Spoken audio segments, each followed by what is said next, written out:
الأنبياء والمرسلين سيدنا نبينا شفيعنا وحبيب قلوبنا ومولانا بالقاسم محمد صلوات اللهم صل على محمد وآل محمد طيبين طاهرين المعصومين المظلومين وأصدق الصادقين وقاله الحق صلوات اللهم صل على محمد وآل محمد. سب سے پہلے ساری توصیف ساری حمد و ثنا اس پروردگار کے لیے جو رحمان ہے، جو رحیم ہے، جو کریم ہے، جس نے پوری دنیا کو خلق کیا، جس نے فرش اعلیٰ بچھایا، جس نے ہم بندوں کو بنایا. ایک درود بھیجے محمد والے محمد پر. اللهم صل على محمد وآل محمد. بند عالم فرماتے ہیں میرا اول بھی محمد ہے، میرا اوسط بھی محمد ہے، میرا آخر بھی محمد ہے، اور میرے سب کے سب محمد ہے. ایک درود بھیجے محمد والے محمد. اللهم صل على محمد وآل محمد. پروردگار عالم فرماتے ہیں میں نے تمام جنوں اور انسانوں کو صرف اس لیے پیدا کیا کہ وہ میری عبادت کرے. اس لیے پیدا کیا کہ وہ میری عبادت کرے. قرآن حکیم کی مشہور آیت ہے جس میں معبود نے اپنے بندوں کی زندگی کا مقصد بتلایا اور وہ ہے عبادت. بس ظاہر عبادت اتنا عام لفظ ہے کہ اسے کوئی بھی شخص آسانی سے بتا سکتا ہے. عام طور پر یہی مشہور ہے نماز، روزہ، حج، زکوٰۃ، خمس، جہاد جیسے فرائض کو پورا کر دکھانے کا نام عبادت ہے. درود بھیجے محمد والے محمد پر. اللهم صل على محمد وآل محمد. بس اسی کا نام عبادت ہے. اللہ کے ان فریضوں کی ادائیگی بھی عبادت ہے، بلکہ حقیقت یہی ہے کہ عبادت ایک وسیع لفظ ہے. اس کے باتوں کے علاوہ بھی اس میں بہت سی چیزیں داخل ہوئی ہیں. صلوات.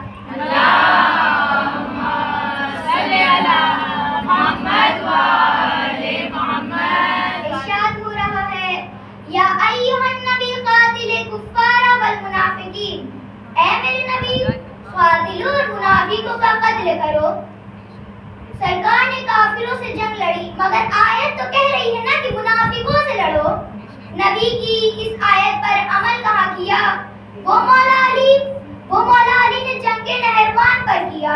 تو علی کا میدان جہاد میں اترنا ہے. علی کا میدان جہاد میں اترنا ایسا ہی تھا جیسے نبی اتر رہے ہیں. درود بھیجے محمد والے محمد پر. اللهم صل على محمد وآل محمد. فیضان سیدہ چلیے آپ کو 4 سالہ بچی کی خدمت میں لے کے چلتے ہیں جو 4 سال کے اندر یتیم ہو گئی. اس بیٹی کا مقام کیا ہوگا جسے حسین نے مانگا تھا؟ ایک سینے پہ سونے والی جس کا نام میں سکینہ رکھوں، جو میری تسکین کا سبب بنے. ہاں کنیزان سیدہ تاریخ میں یہ لکھا تھا حسین کی ایک 4 برس کی بچی تھی اور جس کا زندان شام میں انتقال ہو گیا تھا. آج کس کو پرسہ دینا ہے؟ آج خود امام حسین کو پرسہ دینا ہے.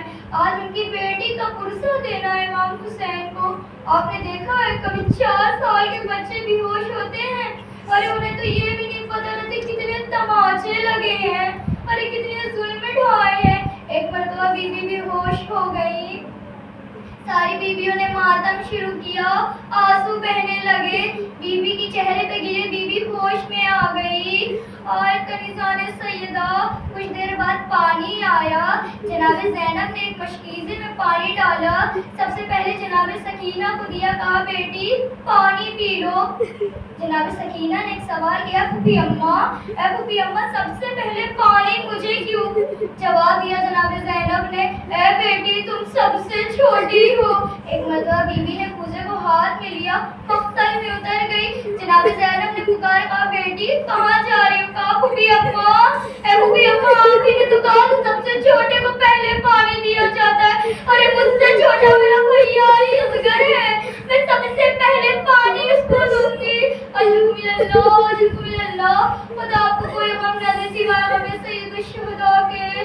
آخری سال سیدہ مرتبہ سید سجاد راستے میں چل رہے تھے، کہا میری بہن کے سوالوں نے مجھے بہت رلایا۔ آقا نثار سیدہ جب بیویوں کی رسی کھلتی ہے نا، بیوی سکینہ دوڑتے ہوئے سید سجاد کے گلے میں بانہیں ڈال لیتی ہیں۔ سید سجاد نے ایک چیخ ماری، کہا آ! بی بی سکینہ پوچھتی ہے بھیا آ کیوں کہہ رہے؟ کہا بی مجھے شمر دھوپ میں بیٹھائے رہتے ہیں، میری زنجیریں گرم ہو جاتی ہیں اور جب مجھے کوئی ہلاتا ہے نا ارے میری کھال اترنے لگتی ہے۔ آقا نثار سیدہ جب بی بی کو پانی ملا نا، سید سجاد کے پاس آئی، سید سجاد کے زنجیروں پہ پانی ڈالنا شروع کیا۔ سید سجاد کہتے ہیں اے بہن یہ کیا کر رہی ہو؟ کہا بھیا آپ ہی نے تو کہا تھا آپ کی زنجیریں گرم ہو جاتی ہیں، اے بھیا میں آپ کی زنجیروں کو ٹھنڈا کر رہی ہوں۔ اجرکم اللہ، خدا آپ کو کوئی غم نہ دے سوائے غم سید الشہداء کے۔ آقا نثار سیدہ ایک مرتبہ زندان شام میں بڑی تاریکی تھی۔ آپ سے ایک سوال کروں، جب کوئی کسی کے بچے کو تماچا مار دیتا ہے اس کے ماں کے دل پر کیا گزرتی ہے؟ خاص کر وہ ماں جو بیوہ ہو۔ آقا نثار سیدہ جب بی بی سکینہ کو تماچے لگے نا، اور یہ جناب رباب نے بڑی حسرت بھری نگاہ سے جناب زینب کو دیکھا۔ جناب زینب پوچھتی ہے رباب تم مجھے کیوں دیکھ رہی ہو؟ کہا اے زینب میری بچی کو بچا لو، اے زینب شمر تماچے لگا رہے میری بچی کو بچا لو۔ جناب زینب کہتی ہے اے رباب اب مجھے نہ دیکھنا، اے رباب اب میرا عباس نہ رہا، اے رباب اب میرا علمدار نہ رہا، مجھے نہ دیکھنا۔ آقا نثار سیدہ ایک مرتبہ بی بی زندان شام میں سو رہی تھی، خواب میں امام حسین آئے۔